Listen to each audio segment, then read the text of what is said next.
ठीक है, एक बार मैं पूरा क्वेश्चन धीरे धीरे रीड करता हूँ, सब लोग मेरे साथ ध्यान से स्क्रीन पे देखो, और मैं थोड़ा सा ट्राई करूंगा कि साथ में एक्सप्लेन करने का भी सवाल को, फिर हम लोग इस पे एक एक करके डिस्कस कर लेंगे।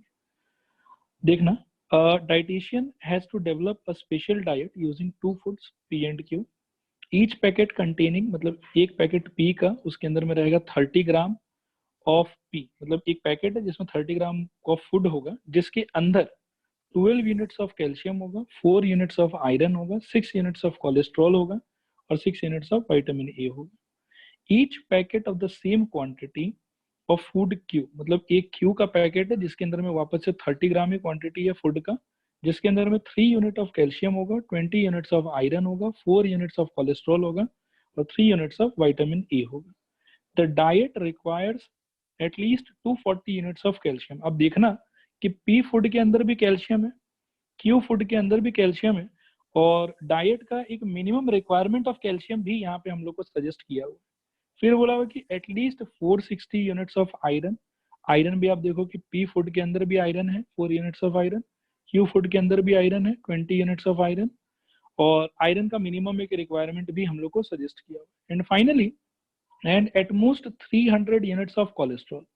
पी फूड के अंदर में भी यू कैन सी कि there is some quantity of cholesterol, 6 units of cholesterol, और क्यू फूड के अंदर में भी कुछ क्वांटिटी ऑफ कोलेस्ट्रॉल है, ठीक है, जिसमें हम लोग को बोला हुआ कितना 4 यूनिट्स ऑफ कोलेस्ट्रॉल। और कोलेस्ट्रॉल बोला है कि एटमोस्ट ज्यादा से ज्यादा कोलेस्ट्रॉल कितना यूज करना है, 300 यूनिट्स। फिर पूछा है कि how many packets of each food should be used to minimise the amount of vitamin E. तो क्लियरली इस पूरी लैंग्वेज से ये समझ में आ रहा है कि objective function will be vitamin E, and x and y will be number of packets of p and number of packets of q। ठीक है, और हम लोग को लास्ट में ये भी पूछा है कि what is the minimum amount of vitamin E. Okay, अब देखो सोल्यूशन इसमें कैसे लिखा हुआ है, जैसे लिखा हुआ एग्जैक्टली वैसे लिखना है हम लोग को, और लैंग्वेज में कुछ ताम झाम है नहीं, तो इसीलिए व्हाट आई विल डू कि मैं इसी से एक बार एक्सप्लेन करूंगा।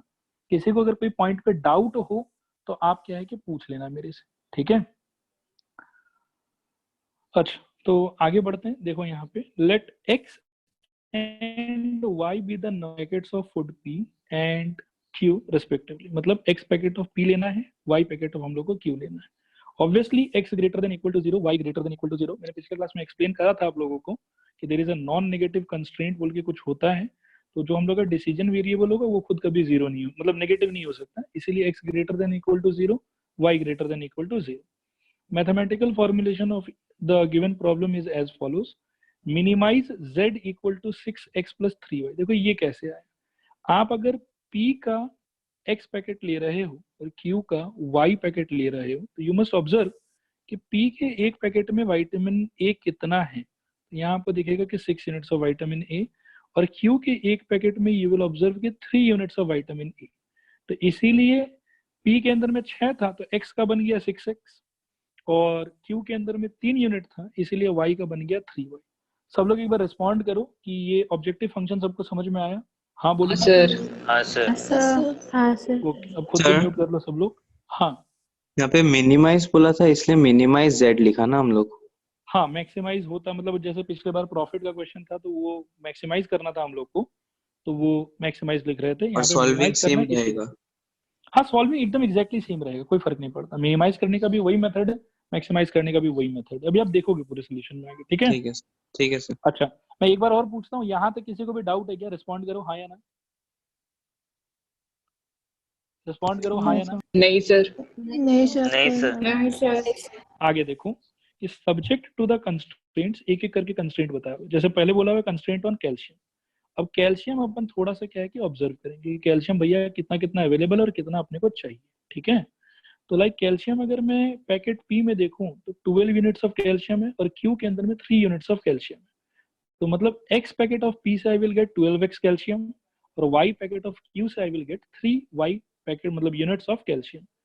और कैल्शियम के बारे में आप देखो कि लास्ट में यहाँ पे बताया हुआ क्या है, the diet requires at least 240 units of calcium.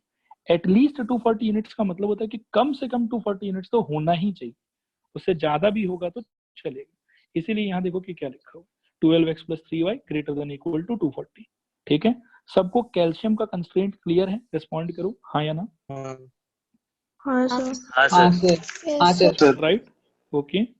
तो अब हम लोग बात करते हैं, सपोज करो कंस्ट्रेंट ऑन आयरन। तो लेट्स लुक, यहाँ पे आयरन कितना है, यहाँ पे 4 यूनिट आयरन है पी में, तो x इंटू 4x हो जाएगा।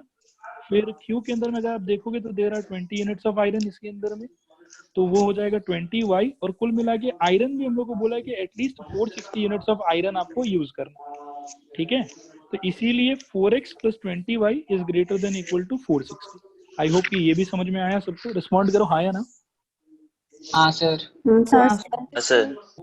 राइट। उसके बाद अब देखो आगे बढ़ते हैं, आखिरी एक चीज है कोलेस्ट्रॉल। अब कोलेस्ट्रॉल के बारे में अगर अपन देखें तो फर्स्ट वाले पी में कोलेस्ट्रॉल कितना है 6 यूनिट, सेकेंड वाले में कोलेस्ट्रॉल है 4 यूनिट्स, ठीक है, 4 यूनिट्स ऑफ कोलेस्ट्रॉल। और कोलेस्ट्रॉल के बारे में क्या बोला है कि एटमोस्ट 300 यूनिट्स ऑफ कोलेस्ट्रॉल।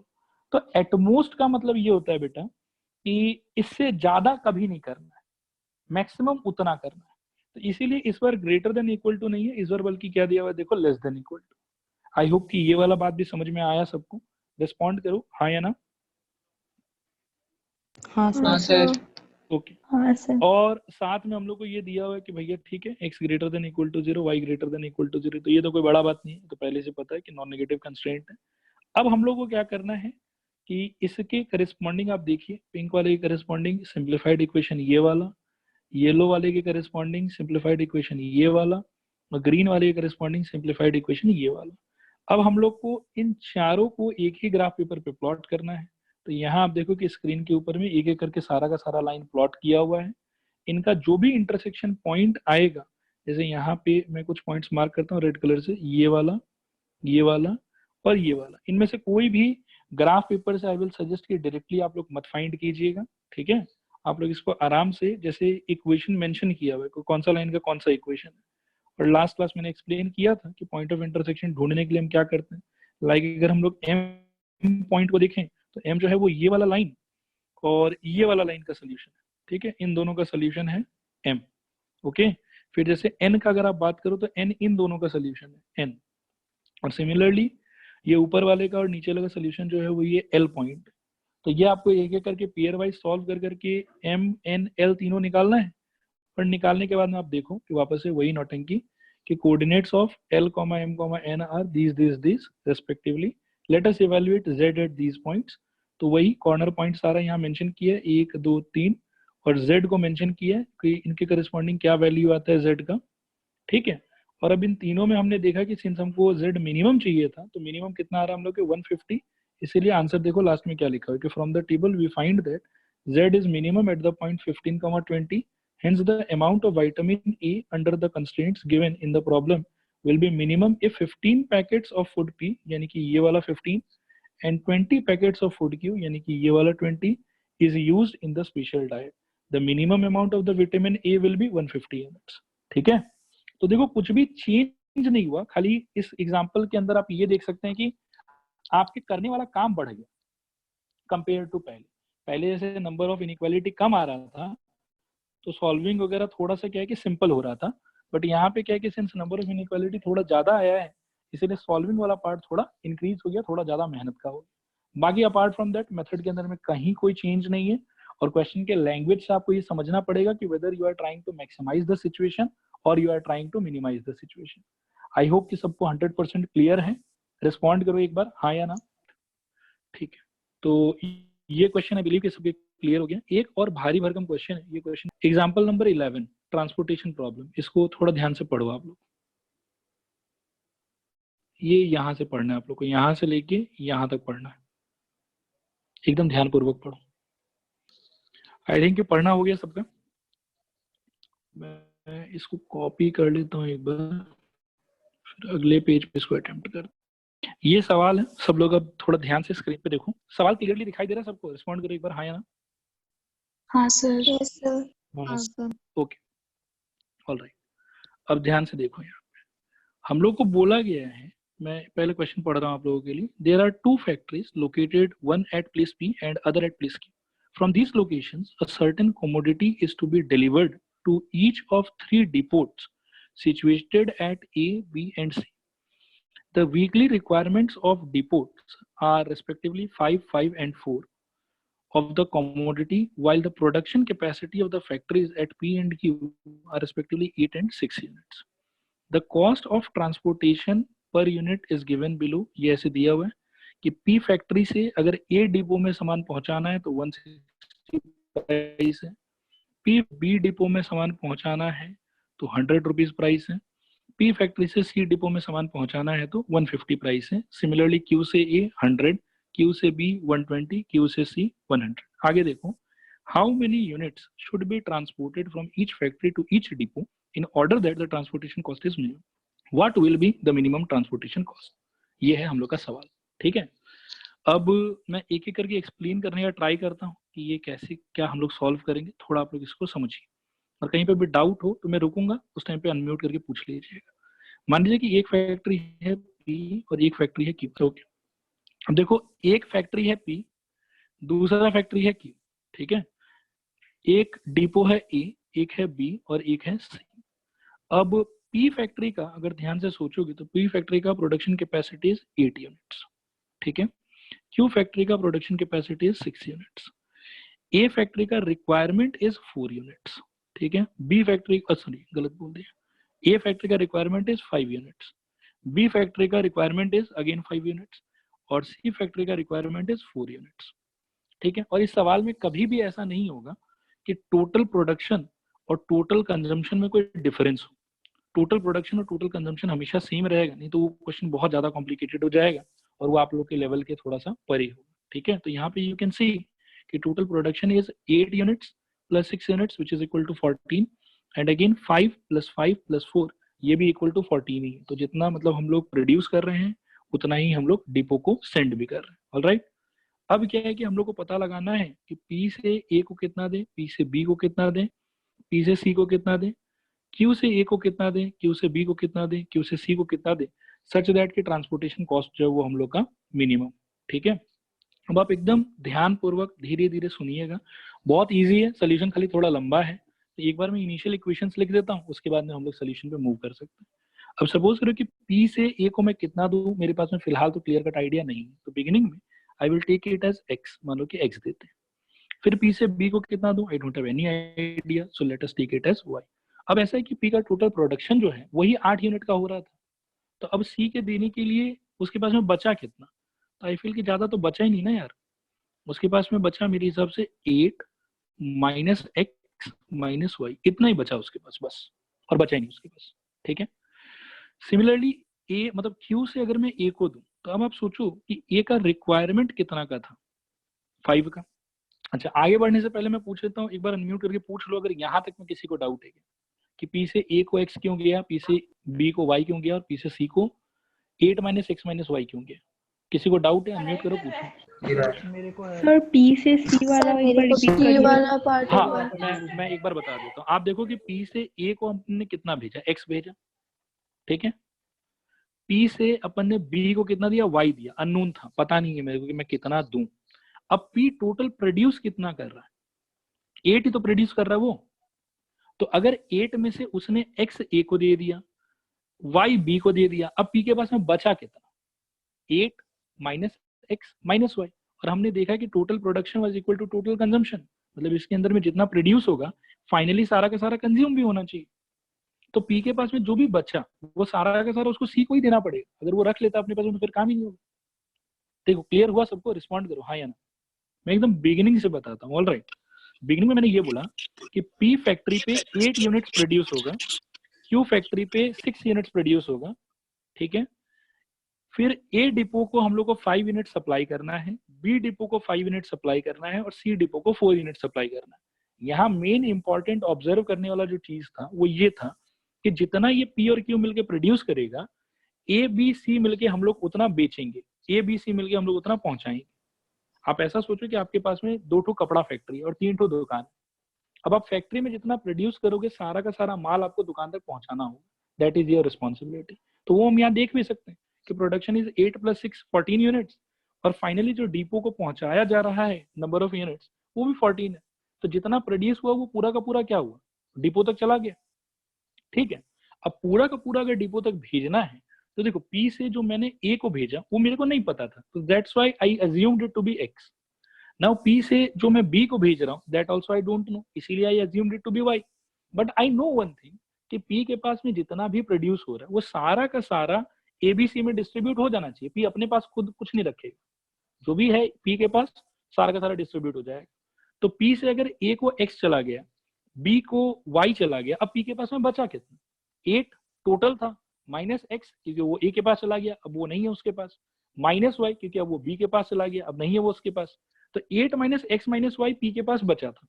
लेकिन सिंस जितना हम प्रोड्यूस करेंगे वो सारा का सारा हम लोग को ABC में बांटना होगा, इसीलिए P C को कितना देगा?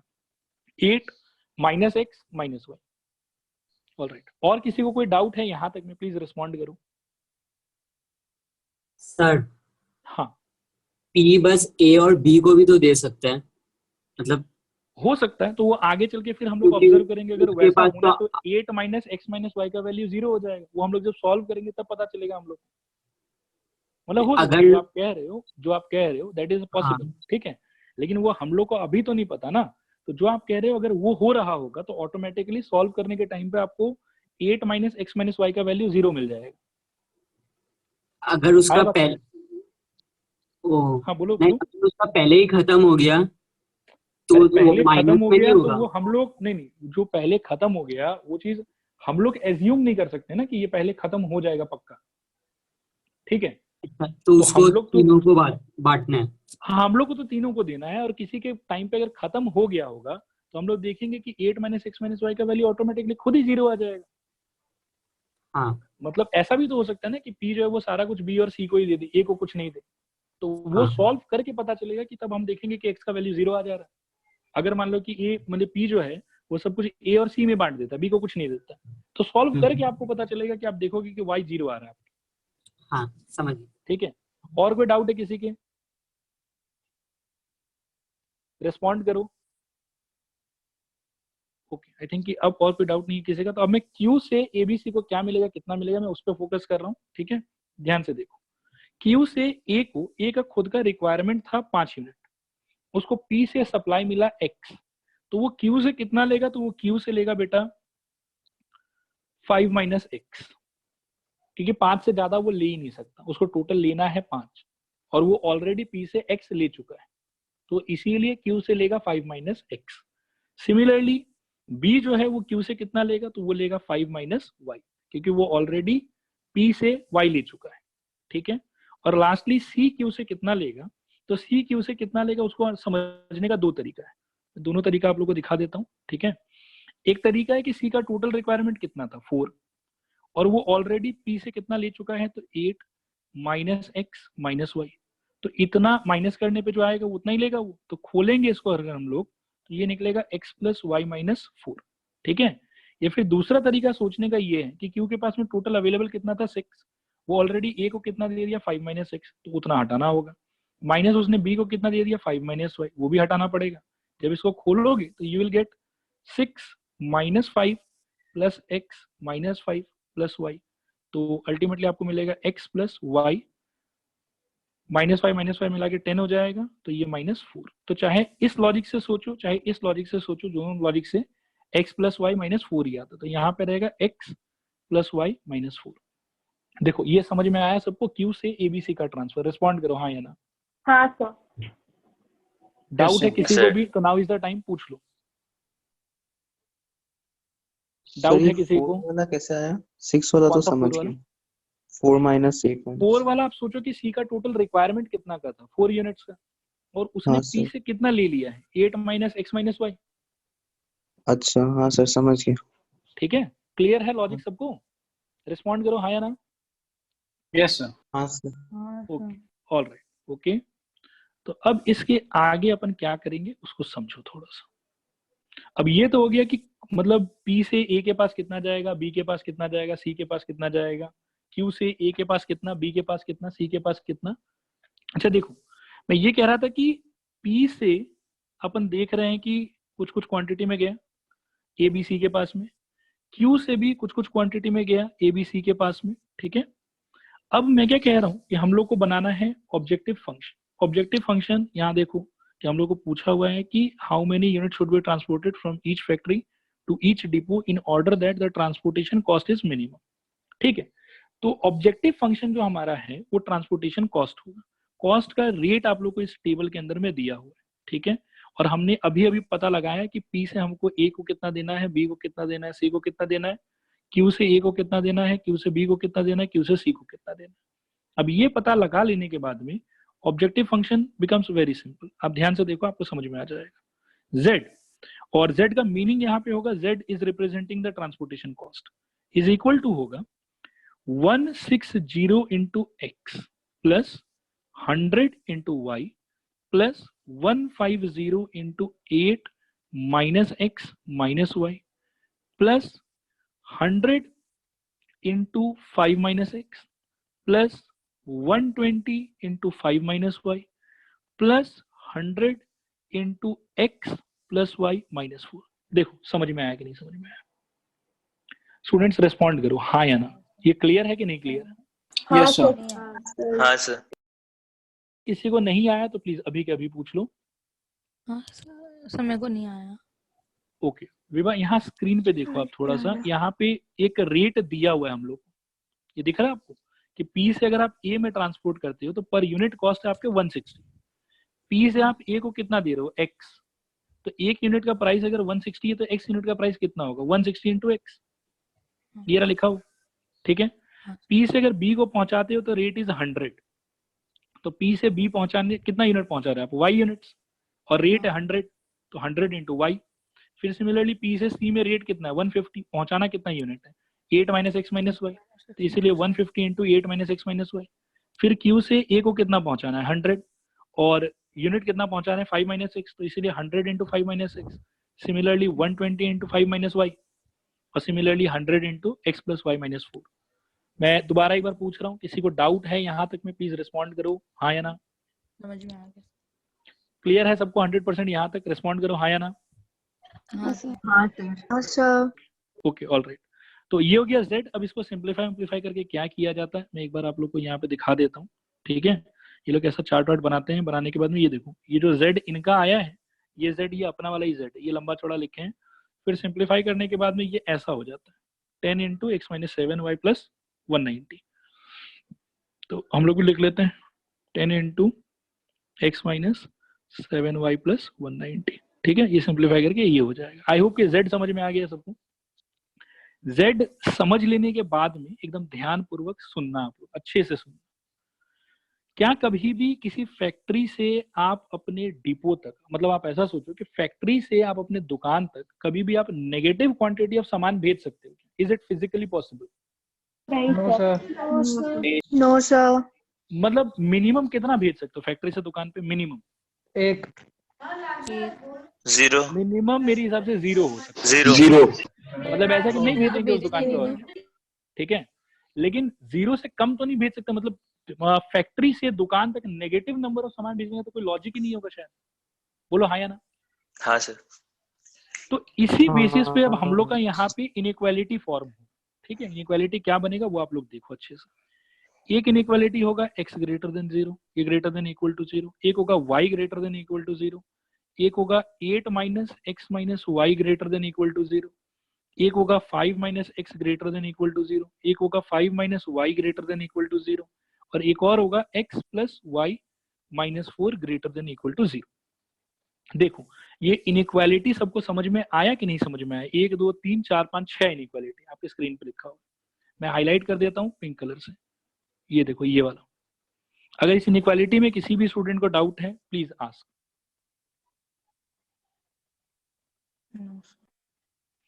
एक बार बोलो सबको समझ में आया? हाँ बोल के रिस्पॉन्ड करो। हाँ सर।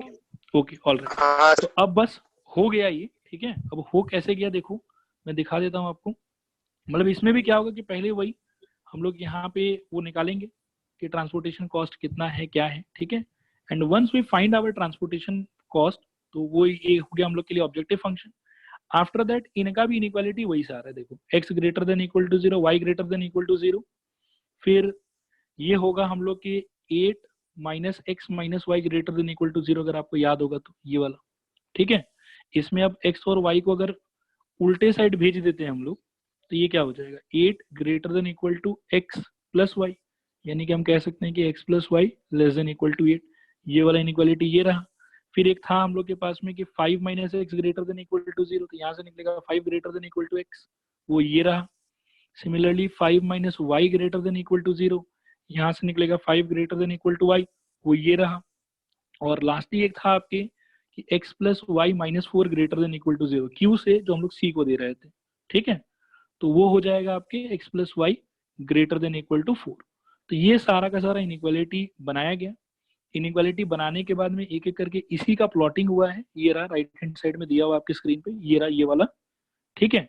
इसके प्लॉटिंग से फिर खूब मेहनत करके बहुत सारा पॉइंट्स निकला, 1 2 3 4 5 6, उन्हीं पॉइंट्स को देखो यहाँ पे कॉर्नर पॉइंट के बतौर यहाँ पे लिखा गया 1 2 3 4 5 6। फिर एक एक करके वो जो ऊपर ऑब्जेक्टिव फंक्शन था अपना z इक्वल टू ये वाला 10 into x minus 7y plus 190, उसी ऑब्जेक्टिव फंक्शन में एक एक करके सारा वैल्यू पुट कर करके देखा गया है। And since we are interested in minimum, तो जहां पे सबसे कम वैल्यू आया है वो हम लोग का फाइनल आंसर है। मिनिमम ये है, और इस वजह से x का वैल्यू हम लोग को 0 लेना चाहिए, y का वैल्यू 5 लेना चाहिए, और उसके अकॉर्डिंग जिस फैक्ट्री से जिस डिपो में जितना जा रहा है हम लोग उतना ही भेजेंगे, ठीक है। स्टूडेंट्स अब रिस्पॉन्ड करो, क्लियर हुआ कि क्लियर नहीं हुआ? क्लियर हो गया सर हो गया। हाँ, किसी भी स्टूडेंट को डाउट है तो मैं यहाँ पे रुक रहा हूँ 5-10 सेकंड के लिए, आप लोग पूछो, मैं एक्सप्लेन कर दूँ। सर हाँ, x 5 greater than equal to x का प्लॉटिंग दिखाइए ना। 5 greater than equal to x का plotting, 5 greater than equal to x का प्लॉटिंग बेटा बहुत सिंपल होगा, x इक्वल टू 5 हो जाएगा, और 5 greater than equal to x को आप ये भी सोच सकते हो कि x less than equal to 5। तो आप क्या है कि आराम से x axis y axis x equal to 5 plot कर लो, और आपको x less than equal to 5 चाहिए, मतलब ये वाला रीजन चाहिए, ये रहा किया हुआ भी देखो, ये x इक्वल टू 5 है और इसके लेफ्ट साइड वाला रीजन लिया हुआ है, ठीक है। क्लियर हुआ ध्रुव? अच्छा, हाँ समझ गए। अच्छा, और कोई डाउट किसी को? हाँ सर। डाउट है कि क्लियर हो गया? मैं एक बार और पूछ रहा हूँ, इस पूरे सोल्यूशन में किसी स्टूडेंट को कोई डाउट है क्या? प्लीज पूछो। ओके, बाकी स्टूडेंट लोग ऐसा करो कि अब एक सवाल मैं आप लोग को दे रहा हूँ, इसके बारे में थोड़ा सा सोचो, आप लोग इनइक्वालिटी वगैरह बनाओ। ये रहा एग्जांपल 6 लिखा हुआ है यहाँ पे, ठीक है। हम लोग ग्राफ नहीं बनाना ना? नहीं, ग्राफ नहीं बनाना बेटा, जस्ट इनइक्वालिटी बनाना। ग्राफ तो अपन सीधा एग्जाम हॉल में ही बनाएंगे, ग्राफ पेपर पे। ठीक है। ओके, आई बिलीव कि सबका ट्रायल हो गया। अब हम लोग एक बार करते हैं इसको, ठीक है। सब लोग थोड़ा ध्यान से सुनना, सोचना, और इनफैक्ट ये वाले क्वेश्चन को एकदम स्टार रेटेड तरीके से हम लोग याद रखेंगे, ठीक है। ये एनसीईआरटी में भी है और ये बहुत इंपॉर्टेंट क्वेश्चन है, इससे काफी कुछ आप लोगों को सीखने को मिलेगा। ध्यान से धीरे धीरे सुनना मैं जो कह रहा हूँ, ठीक है। मैं बोलना स्टार्ट करूं, एक बार रिस्पॉन्ड करो हाँ या ना। हाँ सर। हाँ सर। सर एनसीईआरटी में कौन से पेज नंबर में है? बेटा वो तो देखना पड़ेगा, बाकी है मैं श्योर हूँ, मैं बता दूंगा अभी थोड़ी देर में, वो भी बता दूंगा, टेंशन मत लो, ठीक है। अच्छा, आंचल पढ़ना हो गया बेटा आपका? हाँ सर। ओके, ऑलराइट, चलो एक बार अब मैं सबके लिए पढ़ूंगा। अब सब लोग क्या है कि पेन वेन छोड़ के एकदम ध्यानपूर्वक स्क्रीन पे देखो, ठीक है, ताकि सब लोग एक साथ रहें, कोई आगे पीछे ना हो जाए। ऑलराइट, मैं बिगिन करता हूँ। An aeroplane of N airline can carry a maximum of 200 passenger, मतलब ज्यादा से ज्यादा उसके पास में 200 सीट है, सारा भर गया तो 200 पैसेंजर वो बिठा सकता है। अ profit of ₹400 is made on each first class ticket and a profit of 300 is made on each economy class ticket, ठीक है। प्लेन के अंदर में 2-3 क्लास होता है, इसमें खैर 2 ही क्लास का मेंशनिंग किया हुआ है, एक हम लोग को बोला हुआ है फर्स्ट क्लास, एक इकोनॉमिक क्लास, किसी किसी में बिजनेस क्लास, मतलब ऐसा अलग अलग वैरायटी हो सकता है। और सारे क्लास में सिंस फैसिलिटीज डिफरेंट डिफरेंट होता है तो प्राइस जो है वो अलग अलग है, प्रॉफिट भी उनके अंदर में अलग अलग आता है। ये कह रहा है कि फर्स्ट क्लास में 400 रुपए का प्रॉफिट, और इकोनॉमिक क्लास में या सेकंड क्लास कह लो, सेकंड क्लास में 300 रुपए का प्रॉफिट, ठीक है। अच्छा, आगे बोल रहा है कि the airline reserves at least 20 seats for the first class. ये बहुत खास बात है, ठीक है। ये मतलब कुछ नया टाइप का लाइन आप लोग को जानने मिलेगा यहाँ पे कि the airline reserves at least 20 seats for the first class. First class मतलब महंगा वाला। However, at least 4 times as many passengers prefer to travel by economy class than by first class. ये लाइन भी बहुत खतरनाक लाइन है, स्टूडेंट्स को generally इसी में डाउट रहता है, मैं येलो से मार्क कर देता हूँ इसको, ठीक है। ओके, फिर बोल रहा है कि determine how many of each type of tickets must be sold in order to maximize the profit for the airline. What is the maximum profit? अच्छा, कोई मेरे को बताएगा कि इसमें ऑब्जेक्टिव फंक्शन क्या होगा? मतलब इक्वेशन नहीं चाहिए, जस्ट मैं वर्ड चाहता हूँ कि इसको ऑब्जेक्टिव फंक्शन मानेंगे हम लोग। Profit, profit is the objective function. Profit, yes, profit is the objective function. Okay, x और वाई क्या चीज को मानेंगे? Can anyone guide? पे लिखा हुआ है वैसे फर्स्ट क्लास एक्स को मान लिया गया है फर्स्ट क्लास का टिकट। देखो यहाँ पे एक्स को मान लिया गया है फर्स्ट क्लास का टिकट और वाई को मान लिया गया है इकोनॉमी क्लास, या आप तो मन में ऐसा सोचो सेकंड क्लास, ठीक है, तो ज्यादा मतलब क्लियरली देख पाओगे, ठीक है। अच्छा, उसके बाद में अगर एक्स को माना है फर्स्ट क्लास, वाई को माना है सेकंड क्लास या इकोनॉमी क्लास, तो टोटल प्रॉफिट कितना होगा? फर्स्ट क्लास के एक टिकट से कितना प्रॉफिट था? 400, और सेकंड क्लास की ये टिकट से प्रॉफिट था 300, तो टोटल प्रॉफिट आई बिलीव हो जाएगा 400 एक्स प्लस 300 वाई। देखो ये क्लियर है सबको? रिस्पॉन्ड करो हाँ या ना। हाँ sir. Okay, alright, okay, very good. अब हम लोग बात करते हैं कुछ कुछ इनइक्वालिटीज का। एक तो ये बोल रहा है पहले लाइन में कि an aeroplane of N airline can carry a maximum of 200 passengers. इसका क्या मतलब है? ज्यादा से ज्यादा या कम से कम? ज्यादा से ज्यादा। का मीनिंग क्या होना चाहिए? x plus y less than equal to 200। देख रहे हो, समझ में आया सबको? हाँ सर। हाँ सर। ओके ओके, उसके बाद में ये पिंक वाला लाइन देखो, the airline reserves at least 20 seats for the first class. The airline reserves at least 20 seats for the first class. इसका क्या मतलब है? कम से कम 20। हाँ, फर्स्ट क्लास का टिकट कम से कम 20 होगा। तो ये देखो x greater than equal to 20। ये समझ में आया सबको? रिस्पॉन्ड करो हाँ या ना। हाँ सर। थोड़ा आया कि पूरा आया? बताओ। पूरा आया। नेक्स्ट, ये येलो वाला लाइन बहुत खतरनाक है कि however at least 4 times as many passengers prefer to travel by economy class than by first class। मेरे को सिंपली एक कॉमन सेंस से बात बताओ, क्वेश्चन को इग्नोर करो एक बार, ठीक है? कॉमन सेंस से एक बात बताओ, ज्यादा भीड़ कहाँ होता है, इकोनॉमी क्लास में कि बिजनेस क्लास में? Economy class. मतलब इकोनॉमी क्लास का जो क्वांटिटी है वो ऑब्वियसली ज्यादा होगा कंपेयर टू फर्स्ट क्लास। बोलो हाँ सर।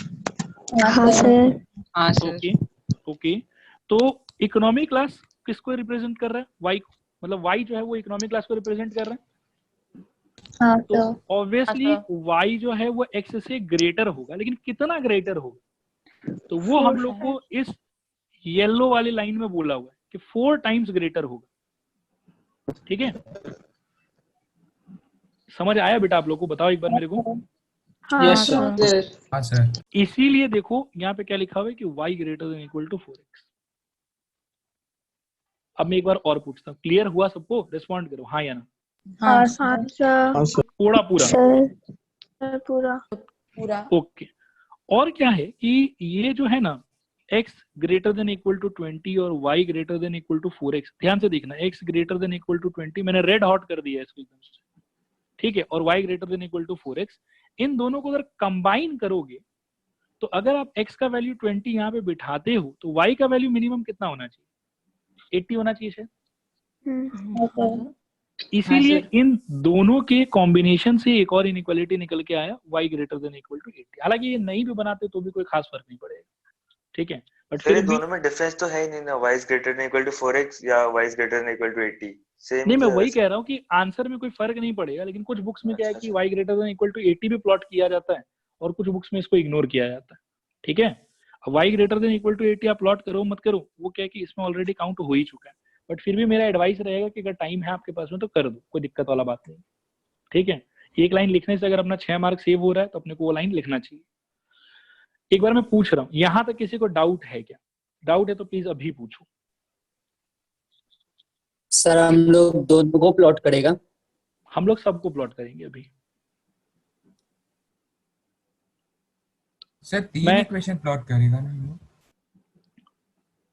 1 2 3 4 और x greater then 0 y greater then 0 तो लिखा हुआ ही नहीं है, मतलब वो भी होना चाहिए।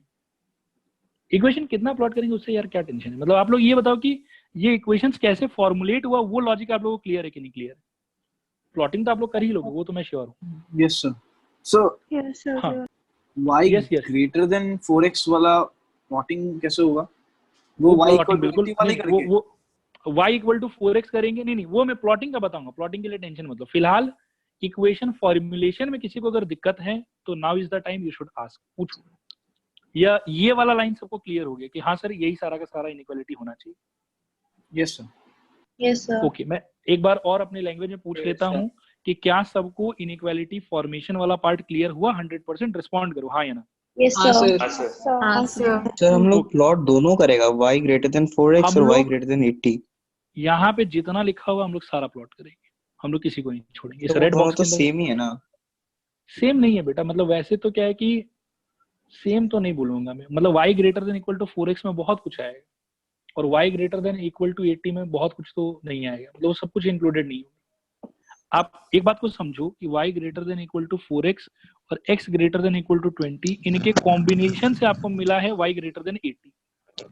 ठीक है, y ग्रेटर देन अच्छा 80 आप सिंपली देखो। अच्छा, इसमें सबको कंफ्यूजन आ रहा होगा, अगर आपको लग रहा है कि दोनों सेम है, आप एक बात को देखो, मैं अभी स्क्रीन पे दिखाता हूँ आपको इन दोनों कैसे ये लोग अलग अलग होगा। अच्छे से सब लोग ऑब्जर्व करना, ठीक है?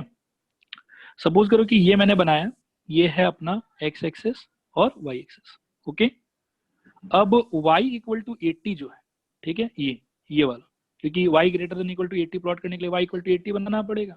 That will be a line parallel to x axis.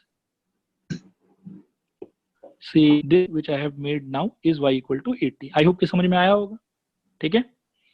अब y greater than equal to 4x plot करने के लिए हमको पहले y इक्वल टू 4x बनाना पड़ेगा, और यहाँ पे सिंस मेरे पास में ज्यादा स्कोप नहीं है, मतलब क्योंकि ये उस फॉर्म में तो कन्वर्ट हो नहीं पाएगा x by a plus y by b equal to 1 में, क्योंकि इसमें तो मतलब है ही नहीं कांस्टेंट टर्म, ठीक है? तो इसके लिए हमको डब्बा बनाना ही पड़ेगा, there is no other option, ठीक है? अब डब्बा में I will take 2 points, say this is x and this is y। Say x equal to अगर मैं मान लूं कि 0 लेता हूं तो y इक्वल टू कितना रहेगा? 0, ये एक पॉइंट हो गया। और if I take x equal to say 20, ठीक है, तो y इक्वल टू कितना आएगा? 80। आई होप कि ये भी समझ में आ गया। तो ये आप ऐसा समझिए कि ये एक लाइन होगा जो यहां से पास करेगा ऐसा, ठीक है? और ये यहाँ पे कहीं पे एक और आप समझिए कि इसके करस्पॉन्डिंग ये जो x कोऑर्डिनेट है, this x coordinate will be 20,0 and this intersection point, ठीक है, मैं यहाँ मार्क कर देता हूँ, ये intersection point this will be 20,80, ठीक है? तो 20,80 will be a point which lies on both y equal to 4x as well as y equal to 80। लेकिन y less than equal to मतलब greater than equal to 80 जो है उसका मतलब है इसके ऊपर का रीजन, ठीक है? अगर मैं चाहूँ तो मैं शेड भी कर सकता हूँ, ये येलो रीजन, ये ऊपर का बनाया हुआ है, ठीक है? और आप समझिए कि y टेस्ट पॉइंट हम लोग सकते, क्योंकि ओरिजिन से तो ये लाइन पास हो रहा है, तो let us take some other point, ठीक है? अब अदर पॉइंट अगर मैं लेने का ट्राई करूंगा तो लेट अस टेक 20,0, ठीक है? अब y greater than equal to 4x लिखा हुआ है, अगर मैं 20,0 इसमें बिठाता हूं तो y की जगह पे आएगा 0 और 4x की जगह पे आएगा 4 into 20 which becomes 80, और दिस स्टेटमेंट सेज कि 0 greater than equal to 80 which I believe confirmly is false। तो अगर ये फॉल्स है मतलब इस लाइन के करस्पॉन्डिंग जिस रीजन में 20,0 है वो इसका एरिया नहीं है, तो इसका एरिया कौन सा है? ऑपोजिट वाला। ऑपोजिट वाला एरिया अगर है तो मार्क करेंगे तो वो इस पिंक कलर से आएगा। तो एक्चुअल में क्या है कि y greater than equal to 4x और y greater than equal to 80 में थोड़ा सा कॉमन पार्ट होगा। आप यहाँ पे स्क्रीन पे ऑब्जर्व भी कर सकते हैं कि ये देखो, ये जो पार्ट यहाँ की वाला पार्ट में कॉमन है, लेकिन वाला पार्ट जो है ये y देन 4x में ज्यादा है, जो कि y ग्रेटर देन 80 में नहीं है। बताया समझ? तो दोनों सेम रीजन नहीं रिप्रेजेंट करेगा, दोनों अलग अलग रीजन रिप्रेजेंट करेगा। क्या ये प्लॉटिंग सारे स्टूडेंट्स को क्लियर है? रिस्पॉन्ड करो हाँ या ना। हाँ सर। हाँ सर। यस बेटा, आपको क्लियर हुआ? Yes sir. ओके, सबको क्लियर हो गया ना ये? हाँ सर। हाँ सर। तो अब मैं ये सारा गंदगी जो है इसको साफ कर देता हूँ, पूरा मिटा देता हूँ मैं इसको, और अब हम लोग साफ सुथरा सोल्यूशन को और समझने का कोशिश करते हैं। देखो यहाँ पे ध्यान से देखो, इन सारी लाइंस को प्लॉट करने के लिए, इनको प्लॉट करने के लिए पहले इक्वेशन बनाया गया। ये सारा देखो ध्यान से, दोनों को रेड हॉट में मैंने मार्क किया, दिखाई दे रहा है आप लोग को? रिस्पॉन्ड करो हाँ या ना। हाँ सर। हाँ सर अब एक एक करके इनको हम लोग प्लॉट करेंगे। x इक्वल टू 20 को प्लॉट करेंगे, y इक्वल टू 4x को प्लॉट करेंगे, y इक्वल टू 80 को प्लॉट करेंगे और x plus y equal to 200 को प्लॉट करेंगे। इन सारे को हम लोग प्लॉट करेंगे तो देखो ऐसा कुछ आएगा। और फिर जैसे पुराने में किया था कि किसके करस्पॉन्डिंग कौन सा रीजन होगा, यहाँ मैंने y इक्वल टू 4x का प्लॉटिंग अभी एक्सप्लेन कर ही दिया आप लोग को, ठीक है। और y इक्वल टू 80 देखो वो भी ऐसा ही लाइन है, और y इक्वल टू 4x का आप देखो यहाँ पे कि इस तरह वाला रीजन मार्क किया हुआ है, और उसका लॉजिक वही है जो मैंने आपको पहले एक्सप्लेन किया, ठीक है। समझ में आ रहा है आप लोगों को? रिस्पॉन्ड करो एक बार हाँ या ना। हाँ सर। हाँ सर। यस सर तो अब आगे बढ़ते हैं। तो वही पुराना ही तरीका है कि इन सारे इनइक्वालिटी को प्लॉट करने के लिए पहले ये सारा इक्वेशन बनाया गया, इनको प्लॉट किया गया, और फिर से वही जो टेस्ट पॉइंट वाला मेथड था उस मेथड के हेल्प से एक एक करके रीजन आइडेंटिफाई किया गया, और इनका जब कॉमन रीजन आएगा तो वो ये वाला रीजन आएगा, ठीक है। दिस इज वेरी सिंपल, जब आप करोगे तो इजीली आपको समझ में आ जाएगा। और उस टाइम पे अगर नहीं समझ में आता तो again I will be there, आप पूछ लीजिएगा मेरे से, मैं एक्सप्लेन कर दूंगा। इस क्वेश्चन में मेनली हम लोग को दो चीज समझना था। पहला कि अगर ऐसा स्टेटमेंट दिया हुआ रहे कि however at least 4 times as many passengers prefer to travel by economic class than by first class, तो कैसे डील करना है। और दूसरा सीखने का चीज ये था कि y इक्वल टू 4x के टाइप का अगर कुछ प्लॉट करना है हम लोग को, तो उसके प्लॉटिंग के बाद में उसका एरिया कैसे आइडेंटिफाई होगा। तो जैसा कि कल मैंने आपको कहा था कि एवरी केस में ओरिजिन को आप टेस्ट पॉइंट की तरह नहीं ले सकते, कभी ले पाओगे कभी नहीं ले पाओगे, ठीक है। तो आज देखो y इक्वल टू 4x के केस में ओरिजिन को हम टेस्ट पॉइंट नहीं ले सक रहे थे क्योंकि y equal to 4x origin से पास हो रहा था। तो उस केस में कोई भारी बात नहीं है, आप आसपास का कोई भी पॉइंट ले लो। इन लोग भी यहाँ पे 20,0 लिख के रखे हैं और 20,0 डाल के पता चल जाता है कि y इक्वल टू 4x का रीजन जो है वो ये रीजन नहीं है। y इक्वल टू 4x का रीजन जो है वो ये येलो वाला रीजन है, इस साइड वाला रीजन है उसका। कैसे पता चलेगा? 20,0 डाल के पता चलेगा, ठीक है। अब एक बार मैं सारे स्टूडेंट से पूछता हूँ, देखो क्लियर हुआ आप लोग को ये सब कुछ कि नहीं? एक बार सर, और पूछता हूँ स्टूडेंट। हाँ बोलो। ABC का जो निकाल के मैक्सिमम वैल्यू पता चल जाएगा ना इसमें? हाँ मैं नीचे दिखा रहा हूँ सोल्यूशन। ABC आप निकाल लो, निकालने के बाद में वो पूरा डब्बा बनाएगा। अच्छा ये लोग डब्बा नहीं बनाया, कोई दिक्कत नहीं है। आप क्या है कि हाँ बिल्कुल सही सोच रहे हो कि मतलब ABC जो है वो आप सॉल्व करो, A सॉल्व करो, B सॉल्व करो, C सॉल्व करो, और C सॉल्व करके वही पुराने टाइम की तरह आप एक टेबल बनाओ जिसमें एक कॉलम में आप लिखेंगे A, B, C और दूसरे कॉलम में आप लिखेंगे ZA, ZB, ZC और फिर सॉल्व करके आपको आंसर मिल जाएगा। इसमें आप देखेंगे कि जो भी मैक्सिमम आ रहा है वही आपका आंसर, ठीक है। आप लोग को इसके सोल्यूशन का पैटर्न फॉलो नहीं करना, आप लोग सोल्यूशन तो अपने पुराने तरीके से ही करना, ठीक है। मैं एक बार और पूछता हूँ, क्लियर है सबको ये सारा? हाँ सर। हाँ सर रिस्पॉन्ड करो हाँ या ना। हाँ सर किसी को अगर कोई भी डाउट इस क्वेश्चन के अंदर हाँ, में तो sir. Now is the time, पूछो मेरे से कोई भी डाउट इस क्वेश्चन के अंदर में, तो I am here, I will explain. Okay कोई रिस्पॉन्ड नहीं कर रहा, आई थिंक कोई डाउट नहीं है। मैं एक बार और फिर भी अपने मन की शांति के लिए कुछ बात है वो मैं कह लेता हूँ। इस क्वेश्चन के अंदर में मेनली आपको 2-3 चीज देखना था। एक चीज ये देखना था कि हर बार जरूरी नहीं है कि एक्स वाई और कांस्टेंट को मिला के ही कुछ इक्वेशन आए, कभी कभी ऐसा भी होता है कि सिर्फ एक्स और वाई में कोई इक्वेशन आ जाता है। जैसे यहाँ पे आया y greater than equal to 4x, तो उसके प्लॉटिंग के टाइम पे आपको थोड़ा सा मेथड चेंज करना पड़ेगा। Method change in the sense कि अगेन आपको वही पुराना जो डब्बा मेथड है, डब्बा मेथड को रिट्रीट करना होगा, उसी को करना होगा आपको। डब्बा मेथड के अंदर में 2 पॉइंट ले लीजिए, आप अपने मर्जी का कुछ भी उसको बना दीजिए। दूसरा इंपॉर्टेंट बात की अगर y greater than equal to 4x, y less than 4x, ये y और x को इन्वॉल्व करके, सिर्फ y और x को इन्वॉल्व करके अगर कोई भी इनइक्वालिटी दिया हुआ है, ठीक है, जिसमें कोई कांस्टेंट टर्म अलग से नहीं है, तो वो इनइक्वालिटी का जो ग्राफ है वो 100% हर हमेशा आपको समझना चाहिए कि वो ओरिजिन से पास करेगा, क्योंकि उसमें सिर्फ y है और x है, उसमें नंबर है ही नहीं, तो 0 0 उसको हमेशा सेटिस्फाई करेगा। तो उस केस में उसके प्लॉटिंग के बाद में एरिया आइडेंटिफिकेशन के लिए या रीजन आइडेंटिफिकेशन के लिए you can never use origin as your test point, जैसे हम बाकी इनइक्वालिटीज में करते हैं कि ओरिजिन डाल के देख लिया, इनइक्वालिटी अगर ट्रू है तो वो रीजन, और अगर इनइक्वालिटी फॉल्स है तो उसका ऑपोजिट रीजन। तो y greater than equal to 4x वाले के टाइम पे ओरिजिन को आप टेस्ट पॉइंट नहीं ले सकते हो, आपको कोई और पॉइंट लेना है।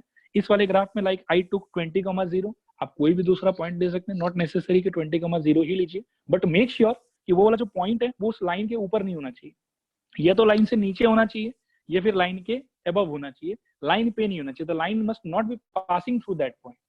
ऑलराइट, आई होप कि यहाँ तक सब कुछ क्लियर है। सर एक बार रिस्पॉन्ड करो अगर ये क्वेश्चन सबको क्लियर है तो। सर हाँ बताओ ध्रुव। अगर हम लोग डब्बा वाला मेथड में 0 0 नहीं लेगा तभी भी ये लाइन पास करेगा 0 से, ओरिजिन से। ऑब्वियसली करेगा बेटा। आप कोई भी देखो, आप डब्बा के अंदर में कोई भी पॉइंट चूज करो, उससे ग्राफ चेंज थोड़ी होगा यार, ग्राफ तो सेम ही आएगा।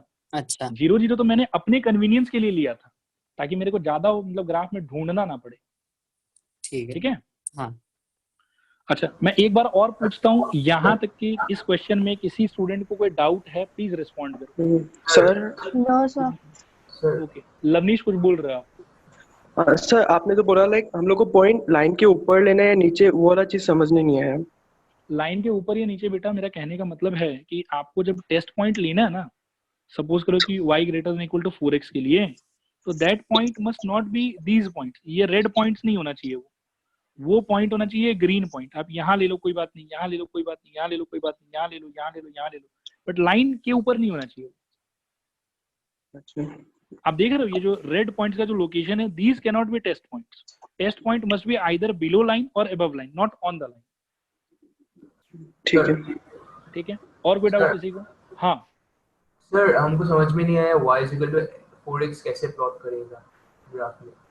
Okay, y equal to 4x बेटा ऐसे प्लॉट करेंगे। देखो मैं एक बार y इक्वल टू 4x और दिखा देता हूँ, बाकी स्टूडेंट्स के लिए भी थोड़ा ध्यान से देखो। इट्स वेरी सिंपल, क्लास 9 में जो आप करते थे वही किया जाएगा। मान लीजिए कि y equal to 4x plot करना है आपको। एक डब्बा बनाइए, डब्बा बना के take x take y take any 2 points of your convenience. Like यहाँ पे जानबूझ के I will take x equal to 0 and that will give me y equal to 0, and then I will take x equal to 20, it will give me y equal to 80। ठीक है, उसके बाद में I will plot these 2 points, say 0 0 and 20 80। 0 0 is here and 20 80 is here, और उसके बाद में scale pencil लेके इसको जोड़ देंगे। तो इन दोनों पॉइंट से सपोज करो कि मैं नाम दे देता हूँ, दिस इज से p and this is q। Now pq से जो लाइन पास करेगा that will be y equal to 4x। ये तो वही है ना क्लास 9 वाला मेथड, क्लास 10 में भी यूज करते हैं हम लोग। हाँ सर, याद आया नीरज? हाँ sir. Okay, let me once more ask, क्या किसी स्टूडेंट को यहाँ तक में कोई भी डाउट है? प्लीज रिस्पॉन्ड करो, हाँ या ना। Sir x plus y equal to 200 को कहाँ प्लॉट किया? कौन पूछ रहा है? कौशिक बोल रहे हो? हाँ सर। बेटा स्क्रीन थोड़ा मैंने वो कर दिया था, देखो दिखा, ये रहा, दिखा कौशिक? कौशिक बेटा लाइन पे हो? सर हाँ, x plus y equal to 200 को वो लोग माने करना कैसे उसको प्लॉट? उसको plot x plus y equal to 200 तो बहुत सिंपल है बेटा, कल जैसे सिखा रहे थे। x by 200 plus y by 200 equal to 1। तो x को 200 को मैं 0 पे काटूं, 200 तक वो बनाना पड़ेगा तो मतलब हाँ वो स्केल थोड़ा अप्रोप्रिएट आपको सोच समझ के लेना पड़ेगा। ठीक है सर। स्केल आप 20-20 करके ले लो यार, 10 यूनिट्स में 200 आ जाएगा। अच्छा ठीक है। हाँ अच्छा सर। मैं एक बार और पूछता हूँ आखिरी बार, क्या ये क्वेश्चन सबको क्लियर हुआ? प्लीज रिस्पॉन्ड करो, हाँ या ना। हाँ सर। हाँ सर। ऑलराइट, सर तो स्केल मेंशन करना जरूरी होता है? नहीं नहीं नहीं, स्केल वगैरह मेंशन करना जरूरी नहीं होता, आप कुछ भी लेके कर दो, बस दिखना चाहिए बस वो। मतलब मेनली ग्राफ प्लॉट हुआ होना चाहिए, सही स्केल से होना चाहिए, मेंशन करना जरूरी नहीं। जैसे बचपन में करते थे कि taking 1 small square equal to 5 units and so and so. If you have time you can do it, that is very good, but if you don't have time scale mentioning can be ignored. और x coordinate और y coordinate में दोनों same scale? नहीं, वो भी necessary नहीं है। वो आप देख लो कि y के अलोंग आपको मैक्सिमम कितना वैल्यू चाहिए और x के अलोंग आपको मैक्सिमम कितना वैल्यू चाहिए, उस पर डिपेंड करेगा। ठीक है सर। ठीक है, ओके। तो आई बिलीव यहाँ तक सबको सब कुछ समझ में आ गया। ठीक है, इसके आगे अपने को इस चैप्टर के अंदर में 1-2 एग्जांपल और भी करना है। ठीक है सर, इस क्वेश्चन में अगर सॉल्व करेंगे तो मैक्सिमम प्रॉफिट आ रहा है 64,000। 64? Yes sir. 64 तो नहीं आना चाहिए बेटा। हाँ ठीक है, सॉरी, ठीक है, आ रहा है।